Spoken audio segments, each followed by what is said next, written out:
Mumbai street food vada pav एक different रूप में बनाते हैं आज बेक्स बाय कनिका पर। ये parties, picnics and family get togethers के लिए एक ऑसम रेसिपी है जो आपको डायरेक्ट मुंबई ले जाएगी। बेस्ट पार्ट है कि ये फ्राइड भी नहीं है, आपको इसको खाकर मजा आ जाएगा, ये मेरी गारंटी है। So hello and namaste to all my viewers and welcome back to my channel Bakes by Kanika. Recipe को शुरू करने से पहले आप मेरे चैनल को सब्सक्राइब कर लीजिए एंड नोटिफिकेशन का बेल आइकन प्रेस करना ना भूलें। वीडियो को लाइक भी ज़रूर करिए जिससे कि मुझे आगे नई वीडियोस बनाने में मोटिवेशन मिलती है। तो आइए ये मज़ेदार रेसिपी बनाना शुरू करें। और हाँ, वीडियो को एंड तक ज़रूर देखिएगा जिससे आप कोई भी स्पेशल टिप्स ना मिस कर दें, जिससे कि एक परफेक्ट बन आपका हमेशा बने। मैंने डो नीडिंग करने के लिए एक स्टैंड मिक्सर का यूज़ किया है। आप इसे इजीली हैंड से भी नीड कर सकते हैं। हाउ टू हैंड नीड मैंने कुलचा रेसिपी में दिखाया है। I will leave a link of the video in my description box below. इसके लिए हम सबसे पहले मैदा लेंगे। अब हम इसके अंदर मिल्क पाउडर डालेंगे, शुगर ऐड करेंगे। इसमें आप कोई भी पिसी हुई चीनी या आप कैस्टर शुगर दोनों यूज कर सकते हैं। सॉल्ट डालेंगे और हम इसे पहले मिक्स कर लेंगे, क्योंकि हम ईस्ट को डायरेक्ट कभी सॉल्ट के ऊपर नहीं डालते, नहीं तो ईस्ट आपका डीएक्टिवेट हो जाता है। तो इसलिए हम इसको एक बार मिक्स कर लेंगे। अब हम इसके अंदर इंस्टेंट एक्टिव ईस्ट हम डाल रहे हैं। तो ये मेरा इंस्टेंट ईस्ट है, इसको हम डायरेक्टली डो में डाल सकते हैं। अब हम इसको अच्छे से मिक्स कर देंगे। अब इसमें हम डो नीडिंग अटैचमेंट लगा के इसको नीड करेंगे। अब इसके अंदर हम पानी डालेंगे।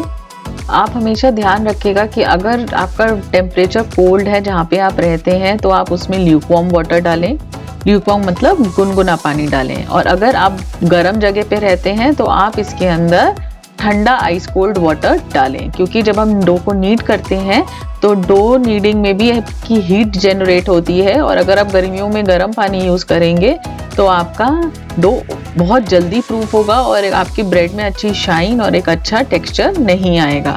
तो इसलिए I will always suggest using hot water warm water during winters and cold water during summers. अब आप एक चीज़ को और ध्यान रखिए कि जो पानी है हमें सारा एक साथ नहीं डालना चाहिए, क्योंकि एक साथ हम डालेंगे तो कई बार आपके हर जो डो है या हर आपका जो फ्लावर है उसका टेक्सचर डिफरेंट होता है। तो किसी में पानी ज़्यादा लगता है, किसी में कम लगता है। तो इसमें हम पानी धीरे धीरे करके थोड़ा सा एंड में रोक लेंगे और थोड़ा थोड़ा करके डालेंगे।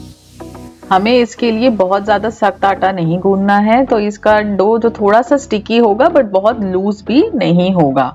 तो उसी हिसाब से हम इसका डो नीड करेंगे। अभी आप देखेंगे कि डो कैसा है। देखिए थोड़ा थोड़ा करके मैंने पानी इसमें ऐड किया है। देखिए इसमें मेरा थोड़ा सा पानी बच गया है। अब देखिए हमारा डो नीड हो गया है। अब इसको हम जैसे ही स्ट्रेच करेंगे तो इसके अंदर स्ट्रेच करने पे ये आपका ब्रेक नहीं होना चाहिए और कोई छोटे छोटे विंडोज नहीं आने चाहिए। तो इसका हम कहते हैं विंडो पेन टेस्ट।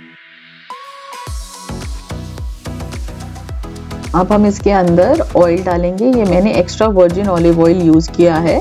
आप नॉर्मल ऑयल भी यूज़ कर सकते हैं, but extra virgin olive oil breads में बहुत अच्छा फ्लेवर देता है और ये हेल्दी भी है। तो इसलिए आप एक्स्ट्रा वर्जिन ऑलिव ऑयल ही डालें अगर आपके पास है तो।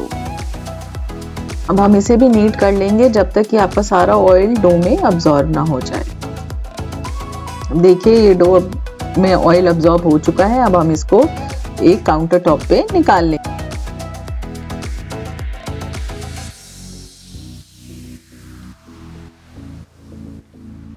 अब हम इसको हैंड से थोड़ा सा इसको टक करेंगे अंदर और एक बॉल की फॉर्म में इसको हम फॉर्म कर लेंगे। देखिए कितना सुंदर स्मूथ और इलास्टिक डो बना है। ये थोड़ा सा स्टिकी होगा, देखिए जैसे ये स्टिक कर रहा है, बट छूने में ये हाथों पे बिल्कुल नहीं चिपकेगा।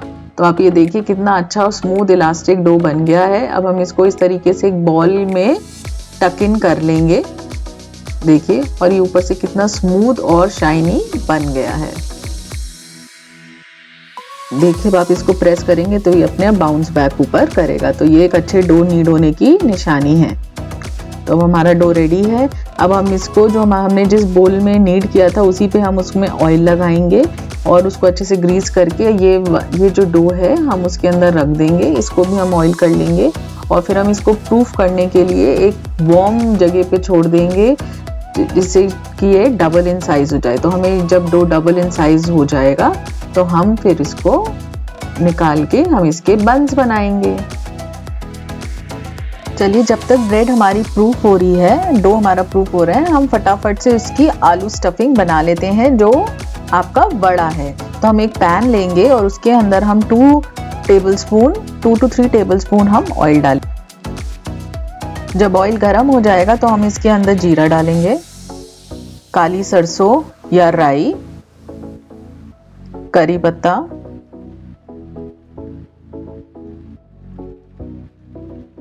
अब मैं इसमें गार्लिक और हरी मिर्च का एक पेस्ट बना के मैंने इसमें डाला है। इसको सिंपल गार्लिक और हरी मिर्च को मैंने मिक्सी में थोड़ी देर पीस लिया है, या आप किसी मोटर पेस्टल से भी, या उससे आप किसी भी चीज़ से करके पीस के आप इसमें डाल दीजिए। इससे बहुत अच्छा फ्लेवर आता है और गार्लिक का बहुत ज़्यादा अच्छा फ्लेवर आता है आपके वड़ा पाव में। तो हम इसको अच्छे से सौटे कर लेंगे। थोड़ी सी हींग डाल दीजिए, मैं थोड़ा शुरू में डालना भूल गई, तो आप पहले ये शुरू में ही डाल दीजिए जीरा और सरसों के साथ। मैंने अभी डाल दिया है, हींग डालेंगे। इसके बाद हम इसके अंदर हल्दी डालेंगे और थोड़ी सी लाल मिर्च। अब हम इसको भी अच्छे से सौटे कर लेंगे।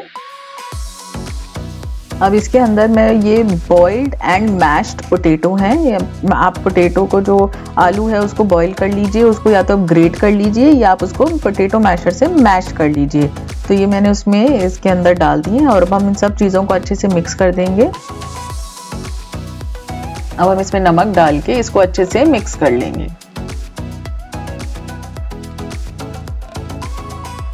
अब इसमें हम कटा हुआ हरा धनिया डालेंगे और इसको भी अच्छे से मिक्स कर लेंगे। अब हम इसमें लेमन जूस या नींबू का रस डालेंगे और हम इसको अच्छे से मिक्स कर लेंगे और हमारी वड़ा पाव स्टफिंग रेडी है। एक बोल में निकाल लेंगे और इसको ठंडा करके रख लेंगे। ठंडी होने के बाद हम इसको 1 टेबलस्पून के करीब लेके इसको हम एक बॉल बना लेंगे, जैसे कि हम एक लड्डू बनाते हैं। तो इससे हमारे को अंदर जब हम उसके अंदर स्टफिंग करेंगे तो हमें बहुत इजी हो जाएगा। तो आप देखिए इस तरीके से अपने पाम में रख के आप इसको ऐसे गोल करके राउंड कटलेट की तरह आप इसको बना के रख लीजिए। तो 1 टेबलस्पून के करीब करेंगे तो ये अप्रॉक्सीमेटली मैंने 18 बॉल्स बनाए हैं। देखिए अब डो कितना अच्छा प्रूफ हो गया है। अब हम इसको निकालेंगे और इसके हम 50 ग्राम्स ईच हम इसके पीसेस कट करेंगे।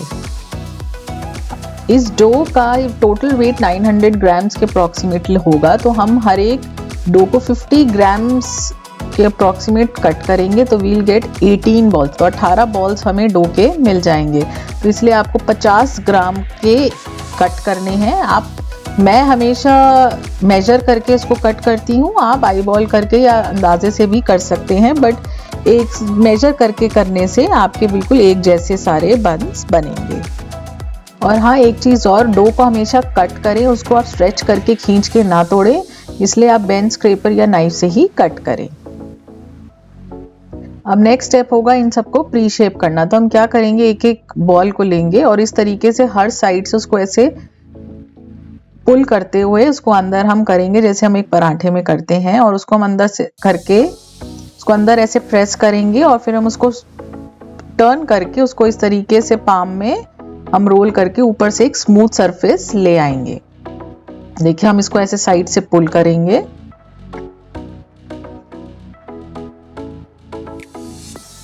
फिर हम उसको ऐसे पिंच कर देंगे जिससे कि वो सील हो जाए। Then we will just turn it. उसको टर्न करके हम उसको पाम से राउंड करके ऊपर एक स्मूथ शाइनी सरफेस आ जाती है। तो इसी तरीके से आप सारी बॉल्स को कर लीजिए। तो हम एक साइड पे इसको इस तरीके से रखते रहेंगे, तो इससे क्या होता है कि ग्लूटेन जो होता है आपके जो डो है उसके अंदर स्ट्रेंथ बनती है, और वो आपका जब हम बेक करेंगे तो वो एक शेप को लेके रख पाएगा। नहीं तो कई बार क्या होता है कि जैसे ही हम उसको एक शेप में फॉर्म करेंगे तो वो अचानक से फैल जाएगा। तो इस तरीके प्री शेपिंग से आपको ये बेनिफिट मिलता है कि आपका जो बॉल टाइट हो जाता है और उससे आपकी ब्रेड की शेप अच्छी आती है। अब हमें एक बेकिंग पैन लेना है जिसमें हम इसको बटर से ग्रीस करेंगे और बॉटम में एक पार्चमेंट पेपर लगा देंगे। इस पे भी हम बटर लगा देंगे जिससे एक तो स्टिक रहे और बटर से ही ब्रेड आपके पैन में नहीं चिपकती। अगर आप ऑयल से इसको ग्रीसिंग करेंगे तो ब्रेड कई बार चिपक जाएगी, इसलिए मेल्टेड बटर से ही आप उसकी ग्रीसिंग करें। अब मैंने इसमें ये वड़ा पाव की एक रेड चटनी मिलती है मार्केट में, ये आप खुद भी बना सकते हैं। फिर हम वो लेंगे जो आपके बॉल्स हमने पोटैटो के आलू के बनाए थे। अब हम एक बॉल को लेके जो ऊपर की साइड है हम उसको नीचे रखेंगे और फिर हम हाथ से इसको इस तरीके से प्रेस करते हुए हम इसके अंदर थोड़ा सा अपना ये वड़ा पाव की चटनी लगाएंगे। ये जो रेड सूखी चटनी होती है, इसमें ये एक बड़ी कैरेक्टरिस्टिक चटनी है आपकी वड़ा पाव की, तो इस तरीके से हम इस पे लगा देंगे। अब इसमें बीचों बीच हम अपनी जो पोटैटो बॉल है उसमें लगा देंगे और सारी साइड से डो को ऐसे पुल करते हुए इसको कोशिश करेंगे कि ऊपर पोटैटो के वो हमारे क्लोज हो जाए, क्योंकि डो स्ट्रेचेबल होता है तो वो आराम से आपका ऊपर तक आ जाएगा और वो इस तरीके से क्लोज हो जाएगा। ये बिल्कुल उसी तरीके से है जिस तरीके से हम एक आलू का पराठा भरते हैं। और कोशिश कीजिए कि जो आपका डो है वो फटे ना, और इस तरीके से आप उसको थोड़ा सा स्ट्रेच करके अपनी तरफ पुल करते हुए फिंगर से इसको आप ऊपर की टॉप एकदम शाइनी सरफेस बन जाएगी। अब हम इसको अपने बटर्ड पैन में रख देंगे।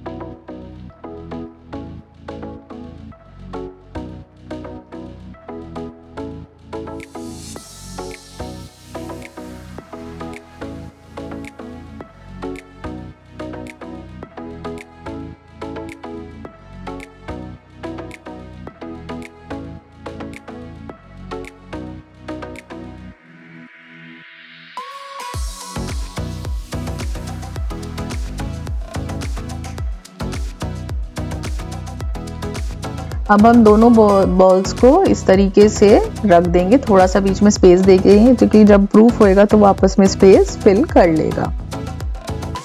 अब देखिए मैंने 18 बॉल्स को इस तरीके से बना लिया है। और अब हम क्या करेंगे कि ये जो हमारे बॉल्स हैं, जो डो के बॉल्स हमने अलग अलग इसमें सेट किए हैं, इसको हम एक प्लास्टिक बैग में इस तरीके से जिसमें थोड़ा सा स्पेस होगा उसको हम प्लास्टिक बैग के अंदर रख देंगे, जिससे कि जब वो प्रूफ होगा तो उसको एक अच्छा वार्म ह्यूमिड एटमॉस्फेयर मिलेगा, जिससे कि आपका डो बहुत अच्छे से राइज होता है। और क्योंकि वो थोड़ा सा हो सकता है कि हाइट ले, तो इसीलिए हम उसको थोड़ा सा लूज प्लास्टिक बैग में रख देते हैं। अब हम इसको प्रूफ करने के लिए रख देंगे एक वार्म जगह पे for approximately 45 half an hour to 45 minutes till की डबल इन साइज हो जाएंगे अप्रॉक्सीमेटली, या बहुत अच्छे पफ अप हो जाएंगे। अब ये डो हमारे प्रूफ हो चुके हैं और ऑलमोस्ट डबल इन साइज हो गए हैं। देखिए कितने ब्यूटीफुली आपस में चिपक भी गए हैं। अब हम मिल्क लेंगे और मिल्क को हम इन बंस के ऊपर अच्छे से मिल्क वॉश लगाएंगे बेक करने से पहले। मिल्क वॉश के दो बेनिफिट्स हैं आपका, एक तो वो ब्रेड को मॉइस्ट रखता है और दूसरा जो आपका जो एक बहुत अच्छा ब्राउन कलर आता है वो मिल्क की वजह से ही आता है। तो हम ऊपर से ये लगा देंगे जैसे ब्यूटीफुल ब्राउन कलर हमको बंस के ऊपर दिखे। अब हम इन्हें बेक करेंगे at 200 degree Celsius 200 degree Celsius एक प्री हीटेड अवन में for first 10 minutes, and then हम उसका टेम्परेचर अवन का रिड्यूस कर देंगे 180 डिग्री सेल्सियस पर बिना अवन खोले, और फिर उसको हम आगे और 15 से 20 मिनट के लिए बेक करेंगे। तो टोटल बेकिंग टाइम हमारा हो जाएगा 25 मिनट के अप्रॉक्सीमेटली।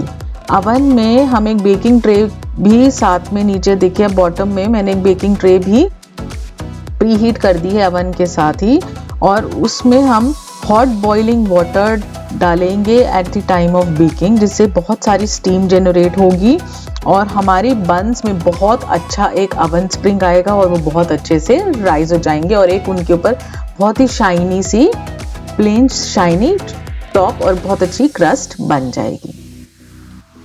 देखिए कितने सुंदर बंस बने हैं ना। अब हम इन बंस पे मेल्टेड बटर लगा देंगे जिससे कि बहुत शाइनी टॉप बन जाती है और बहुत सॉफ्ट हो जाते हैं। अब हम इनको डीमोल्ड करके कूलिंग रैक पे कूल कर। देखिए कितने सॉफ्ट बने हैं और अंदर से कितने अच्छे हैं। खाइए और खिलाइए ये मस्त stuffed baked vada pav. Please press the like button and do not forget to subscribe my channel Bakes by Kanika and press the notification bell icon. Bye for now एंड फिर मिलते हैं। सी या।